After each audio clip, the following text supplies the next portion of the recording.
मिथुन राशि वालों के लिए साल 2025 प्रेम और वैवाहिक जीवन के लिए कैसा रहेगा? क्या आने वाले नए साल में आपके प्रेम का सपना पूरा होगा? साथ ही इस पूरे वर्ष में रिलेशनशिप को लेकर आपके लिए कैसा वर्ष जाएगा? अगर आप प्रेम संबंधों में हैं तो क्या स्थिति रहने वाली है? जो लोग किसी को मन ही मन प्रेम करते हैं तो अपना प्रपोजल कब रखना चाहिए? साथ ही जिनकी शादी को लेकर कोई समस्या चल रही है उनको कब तक इन समस्याओं से मुक्ति मिलेगी? वैवाहिक जीवन आपका कैसा रहेगा? जो लोग संतान अथवा फैमिली प्लान करना चाहते हैं उनके लिए क्या स्थिति रहेगी? जिनका कोर्ट कचहरी आदि में मामला चल रहा है उनके लिए कैसा रहेगा यह वर्ष? विशेष यह जानकारी हम आपके साथ साझा कर रहे हैं। चलिए वीडियो की शुरुआत करते हैं। उससे पहले यदि आप चैनल पर पहली बार विजिट कर रहे हैं तो चैनल को सब्सक्राइब कर लीजिएगा, नोटिफिकेशन बेल को ऑन कर लीजिएगा। वीडियो पसंद आए तो लाइक और शेयर जरूर कीजिएगा।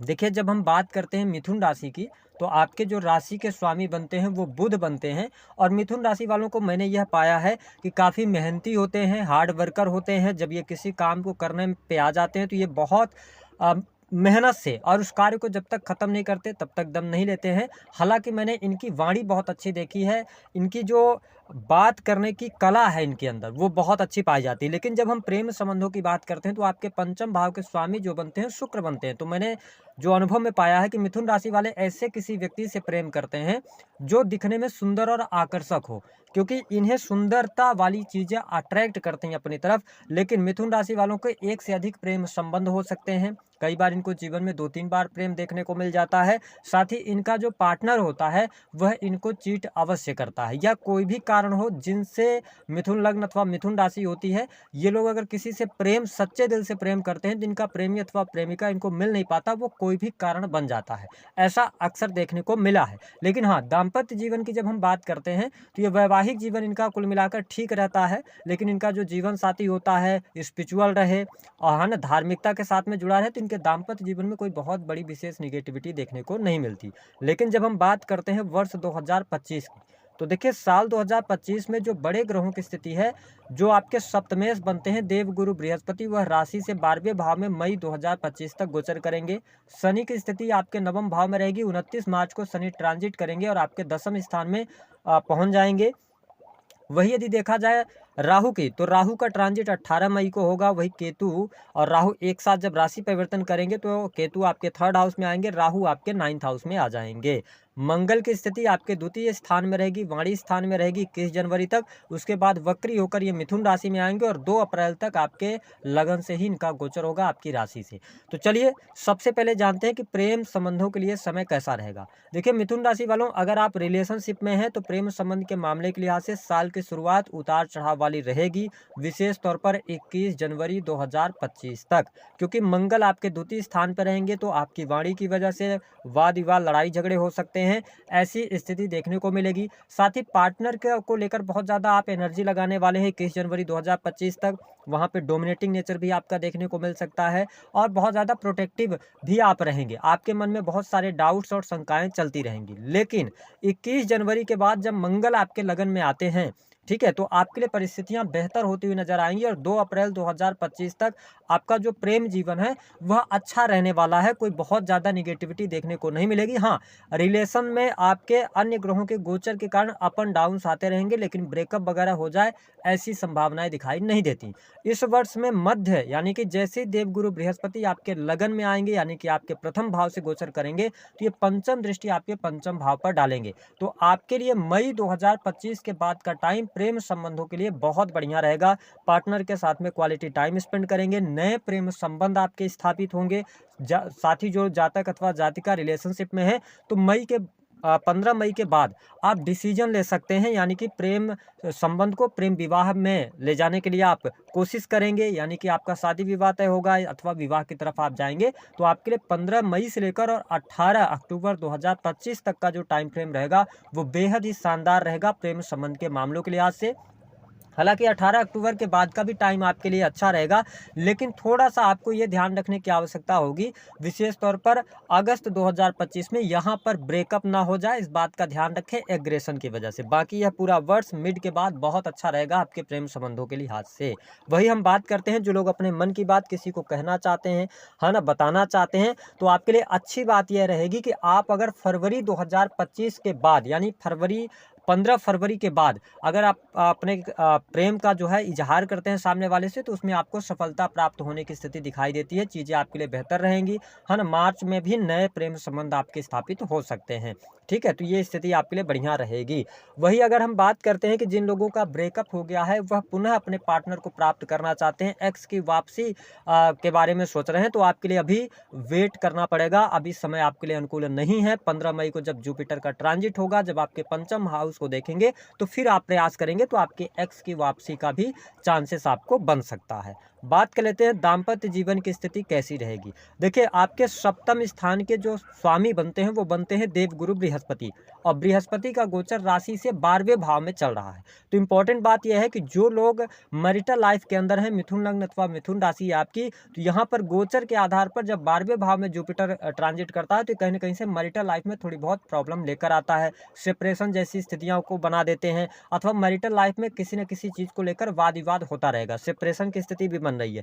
लेकिन अगर आपकी दशाएं अच्छी चल रही होंगी तो कोई बहुत ज़्यादा निगेटिव स्थिति आपके जीवन में देखने को नहीं मिलेगी। उसका कारण है कि न तो आपके ऊपर शनि की 7.5 का प्रभाव है, न तो ढैया का प्रभाव है। तो हम कुल मिलाकर अच्छा मान सकते हैं, सामान्य मान सकते हैं जनवरी से लेकर और 2 अप्रैल 2025 तक। लेकिन ध्यान रखें कि 21 जनवरी से लेकर और 2 अप्रैल तक जब मंगल देव लगन से गोचर करेंगे तो ये 7वें भाव को देखेंगे। तो मैंने क्या कहा कि आपको थोड़ा सा मिसअंडरस्टैंडिंग से बचना है, एग्रेसिव होने से बचना है, क्योंकि मंगल आपकी राशि में अच्छे रिजल्ट नहीं देते। तो जो भी दिक्कतें होंगी तो आप थोड़ा सा पोलाइट रहेंगे, कूल रहकर अपने दाम्पत्य जीवन में आगे बढ़ने की कोशिश करेंगे, पार्टनर को समझने की कोशिश करेंगे, तो चीज़ें अच्छी रहेंगी, बहुत ज़्यादा नेगेटिव नहीं होंगी। लेकिन आपके जीवन में जो सबसे बेहतर टाइम शुरू होगा वह टाइम शुरू होगा मिथुन लग्न और मिथुन राशि वालों दाम्पत्य जीवन के लिहाज से 15 मई 2025 के बाद, क्योंकि यहाँ पर देवगुरु बृहस्पति आपके लगन में आएंगे, सप्तम भाव को देखेंगे तो स्थितियों को बेहतर करेंगे, पति पत्नी के बीच में सामंजस्य बनेगा। आप अगर अपने लाइफ पार्टनर को बिजनेस पार्टनर बनाना चाहते हैं तो 15 मई के बाद का टाइम अच्छा है। अगर आप उनके नाम पर कोई प्रॉपर्टी लेना चाहते हैं, कोई आप कार्य शुरू कराना चाहते हैं तो आप उनके नाम पर कर सकते हैं, आपको लाभ जरूर मिलेगा और ये पूरे वर्ष भर स्थिति बढ़िया आपके लिए बनी रहेगी। हालांकि आपको स्पष्ट कर दें कि यहाँ पर आपके लिए वैवाहिक जीवन की स्थिति 15 मई के बाद बहुत अच्छी होने जा रही है, चीज़ें आपके लिए बढ़िया रहेंगी। अब जिन लोगों के विवाह नहीं हुए हैं, विवाह को लेकर परेशानी चल रही है, आप शादी के उम्र के हो गई है आपकी और आपका विवाह नहीं हो पा रहा, तो क्या स्थिति बनेगी। देखिए 15 मई 2025 तक तो बहुत कम चांसेस आपको बनेंगे। जब तक कि जुपिटर का आपको आशीर्वाद नहीं मिलेगा तब तक स्थितियाँ बेहतर नहीं होंगी, क्योंकि जुपिटर आपके लिए अगर देखा जाए तो सप्तमेश बनते हैं। लेकिन 15 मई के बाद जुपिटर का जब ट्रांजिट होगा तो जुपिटर आ जाएंगे आपके लगन में, यानी कि प्रथम भाव में, तो वहां से सप्तम स्थान को भी देखेंगे, भाग्य स्थान को भी देखेंगे और पंचम स्थान को भी देखेंगे। तो ऐसी स्थिति में क्या होगा कि आपके विवाह होने के चांसेस बनेंगे, शादी आपकी तय हो सकती है। तो 15 मई से लेकर 18 अक्टूबर 2025 तक का टाइम आपके विवाह का रहेगा। इस टाइम फ्रेम के दौरान आपका विवाह तय हो सकता है, ठीक है। फिर 18 अक्टूबर से लेकर 4 दिसंबर तक विवाह संबंधित बात नहीं बनेगी आपके लिए। फिर 4 दिसंबर 2025 से लेकर लास्ट दिसंबर तक भी आपको मौके मिलेंगे। तो इस वर्ष आप वैवाहिक बंधन में अवश्य बंधने जा रहे हैं। अब अगर हम बात करें कि इस पूरे साल में जो सबसे इम्पोर्टेंट टाइम है वह कौन सा टाइम होगा जहां पर आपको सबसे ज़्यादा सावधानी रखनी है, चाहे वह रिलेशनशिप को लेकर हो, चाहे वो मैरिटल लाइफ को लेकर हो, वो टाइम होगा 29 मार्च को। शनिदेव अपना राशि परिवर्तन करेंगे, शनि राहु की युति होगी, साथ ही खड़ ग्रही ग्रहों का योग बनेगा। तो आपके लिए 29 मार्च से लेकर 18 मई 2025 तक थोड़ा सा ध्यानपूर्वक चलने की आवश्यकता होगी। अगर इस टाइम को आप निकाल ले जाते हैं तो चीज़ें आपके लिए बेहतर रहेंगी। जिन लोगों के पति पत्नी के बीच में अनबन चल रही थी, किसी कारण बस सेपरेट हैं, एक दूसरे से दूर हैं, तो आप 15 मई के बाद प्रयास कीजिएगा, आपके रिलेशनशिप में सुधार जरूर आएगा।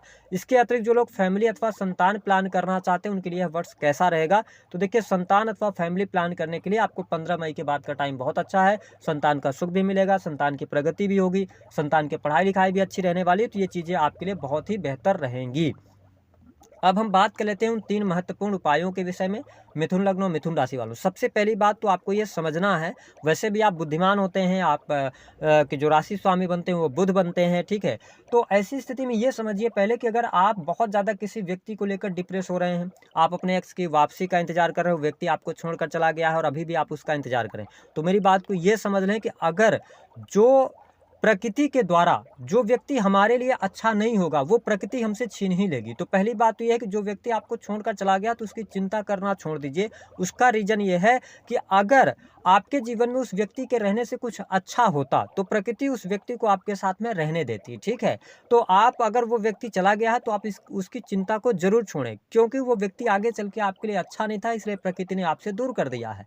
लेकिन अगर आप उस व्यक्ति के लिए बहुत परेशान हो रहे हैं, अपना टाइम ख़राब कर रहे हैं, करियर ख़राब कर रहे हैं, तो मेरा निवेदन है कि आप इन चीज़ों से बाहर निकलें, ठीक है? और एक बात और ध्यान रखें कि उस व्यक्ति की वापसी आपको चाहिए ही क्यों? क्योंकि जो व्यक्ति एक बार आपको छोड़कर जा सकता है, तो वो व्यक्ति दोबारा आपको छोड़कर क्यों नहीं जा सकता, ठीक है? तो आप इन सभी चीज़ों से, भ्रम से बाहर निकलिए। आपके करियर के लिए बहुत अच्छा टाइम आ रहा है, तो आप अपने करियर पर फोकस कीजिए। दूसरी स्थिति कि बहुत सारे लोगों से, जैसे मेरी कंसल्टेंसी भी होती है, मैं बात करता हूँ, बहुत सारे लोगों से पैसे भी ले लिए जाते हैं वशीकरण के नाम पर और कुछ होता नहीं। मैं आपको स्पष्ट कर दूं कि वशीकरण नाम की कोई चीज़ नहीं होती है, ठीक है? और विशेष तौर पर आपका इंटेंशन सही होना चाहिए। वशीकरण, तंत्र मंत्र, ये टोने टुटके जो होते हैं, ये नेगेटिव एनर्जी को शो करते हैं। तो आप किसी व्यक्ति को अगर बस में करना चाह रहे हैं, वो भी किसी व्यक्ति के द्वारा करवा रहे हैं, पैसे दे रहे हैं, तो आप खुद सोचें कि नेगेटिव एनर्जी के द्वारा उस व्यक्ति को 24 से 72 घंटे तक ही उसको नेगेटिव एनर्जी के प्रभाव में रखा जा सकता है। उसको आप प्रभावित करके, वशीकरण करके अपने अंडर में नहीं रख सकते, ठीक है? जब प्रकृति चाहेगी या ईश्वर चाहेंगे, भगवान आपके चाहेंगे, आपकी कुंडली में योग होगा, तभी वह व्यक्ति मिलेगा। तो इन सभी भ्रमों से आप दूर रहें। और अगर ऐसा है तो फिर जो वशीकरण करने वाले, तंत्र मंत्र वाले लोग हैं, तो फिर आपसे ये पैसे क्यों ले रहे हैं? फिर किसी धनवान आदमी को अपने आसपास के उसका वशीकरण करके पैसे भी ले लें। मेरी बात को समझें, जो आपके लिए अच्छा होगा वही प्रकृति देगी। लेकिन अभी कुछ लोग ऐसे भी होंगे कि आप उपाय चाहते हैं, तो मैं आपको एक जेन्युइन उपाय बताता हूं, आप उसको आप कीजिएगा तो आपको लाभ, अगर कुंडली में योग होगा तो मिल जाएगा। क्या करना है? सबसे पहली बात कि आपको लेना है एक पान का पत्ता, एक साबुत सुपारी ले लीजिए और एक अपनी लंबाई का धागा ले लीजिए। 3 चीज़ें ले लीजिए। और आपको क्या करना रहेगा, शुक्रवार के दिन आप चले जाएँ, किसी भी कृष्ण मंदिर में जाना है आपको। आपको एक बाँसुरी भी साथ में लेके जाना है। इन सभी सामग्रियों को आप भगवान कृष्ण जी को अर्पित कीजिए और अपने प्रेम को पाने के लिए, जो भी आपकी समस्या है प्रेम को लेकर, उनसे प्रार्थना कीजिए कि वो समस्या दूर हो। बस ये प्रार्थना आपको 3 शुक्रवार लगातार करना है, चीज़ें 3 शुक्रवार अर्पित करनी है। पहला उपाय ये हो गया, ठीक है? दूसरा उपाय है जो कि तंत्र उपाय है। अगर आप तंत्र करना चाहते हो तो कीजिए। आपको 10 लौंग लेनी है, थोड़ी सी मात्रा में गुड़ लेना है, थोड़ी सी मात्रा में काले तिल लेना है, जो शनि भगवान को चढ़ती है, ठीक है? इन तीनों सामग्रियों को ले जाके आपको शनिवार के दिन शाम के समय 5 बजे के बाद, जब दिन डूबने लगता है, आप पीपल के वृक्ष के नीचे ले जाकर उसको रख दीजिए, अपने प्रेमी अथवा प्रेमिका को याद करते हुए। और उसके बाद वहीं पर बैठिए, 5 से 7 मिनट अपने प्रेमी अथवा प्रेमिका को याद कीजिए और भगवान विष्णु जी से प्रार्थना कीजिए कि आपके प्रेमी अथवा प्रेमिका के हृदय में आपके प्रति प्रेम जागृत करें, ठीक है? उसके बाद उस पीपल के पौधे से एक पत्ता लीजिए, उसको घर लेकर आ जाइए। शाम के समय अपने पूजा स्थल पर आप एक दीपक जला दीजिए और उस पत्ते को गंगा जल से धुल के उस दीपक के प्रकाश में 2-3 मिनट के लिए रखिए। उसके बाद आप रोली पाउडर लीजिए और थोड़ी-सी मात्रा में गंगा जल ले लीजिए। गंगा जल नहीं है तो साफ स्वच्छ जल ले लीजिए। उससे पेस्ट बनाइए और उस पर पत्ते पर आप स्वास्तिक बनाइए। ऊपर आप अपने प्रेमी अथवा प्रेमिका का नाम लिखिएगा, नीचे अपना नाम लिखिएगा। पीछे साइड में काजल से अपने प्रेमी अथवा प्रेमिका का नाम लिखकर और इस पत्ते को अपने तकिए के नीचे रखना है। 7 दिन बाद इस पत्ते को आपको जल प्रवाह कर देना है, या आप किसी पेड़ पौधे के नीचे आप इसको रख सकते हैं। कब तक करना है? 3 शनिवार लगातार आपको करने हैं। इस उपाय को आप करेंगे तो आपको लाभ मिलेगा। अगर मैरिटल लाइफ में भी दिक्कत आ रही है तो इस उपाय को आप कर सकते हैं। ईश्वर चाहेंगे तो आपको लाभ जरूर मिलेगा। दी गई जानकारी